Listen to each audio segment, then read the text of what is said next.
Bien-aimés, comme nous étudions aujourd'hui à Esther 9, versets 7 à 10,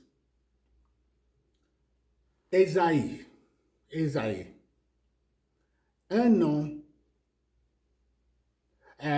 qui signifie Yahweh est salut, aussi connu sous le nom d'Ésaïe. C'était un prophète israélite du 8e siècle avant Yahshua Christ.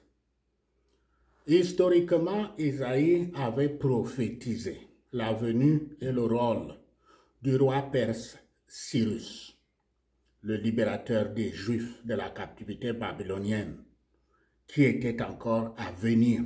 Il n'était pas encore né. Yahweh, je cite, « J'ai dit de Cyrus, il est mon berger, et il accomplira toute ma volonté. Il dira de Jérusalem qu'elle soit rebâtie, et du temple qu'il soit fondé. » Fin de citation. Dans Isaïe 44, verset 28. Plus d'un siècle plus tard, Cyrus II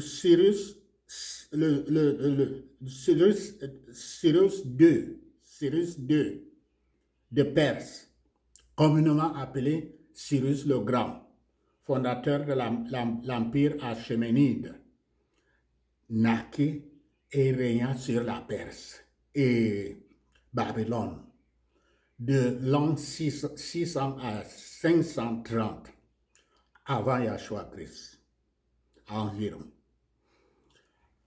Assuérus, alias Artaxerxès, le roi perse qui épousa Esther, une pauvre orpheline exilée, régna sur l'empire achéménide entre 485 et 465 avant Yahshua Christ au 5e siècle.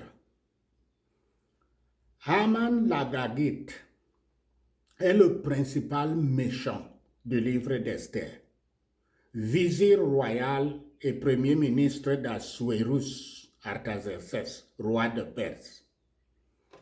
Il tenta d'exterminer les Juifs, mais fut finalement contrecarré par la reine Esther et son oncle tuteur Mardoché. Haman était un fin escroc talentueux et un véritable opportuniste. Il savait cibler les faiblesses des gens, qu'il décela dans l'ivresse du roi Assuérus. Et il excellait à exploiter les gens à son avantage. D'où sa capacité à obtenir la plus haute position royale du royaume perse et à devenir le second après le roi Assuérus, aussi appelé Artaxerxès.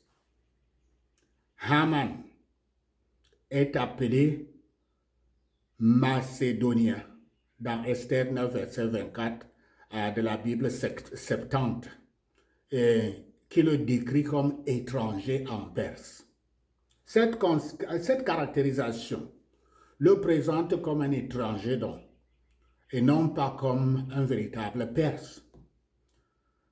En complément du livre d'Esther dans la Septante traduction grecque, Haman est accusé d'avoir comploté pour transférer la souveraineté de la Perse aux Macédoniens, tandis que les Juifs sont qualifiés de Perses loyaux par le roi. L'esprit d'Haman. L'esprit d'Haman est interprété comme une métaphore de diverses forces négatives, notamment la haine, les préjugés, la tromperie et le désir de détruire et d'opprimer autrui.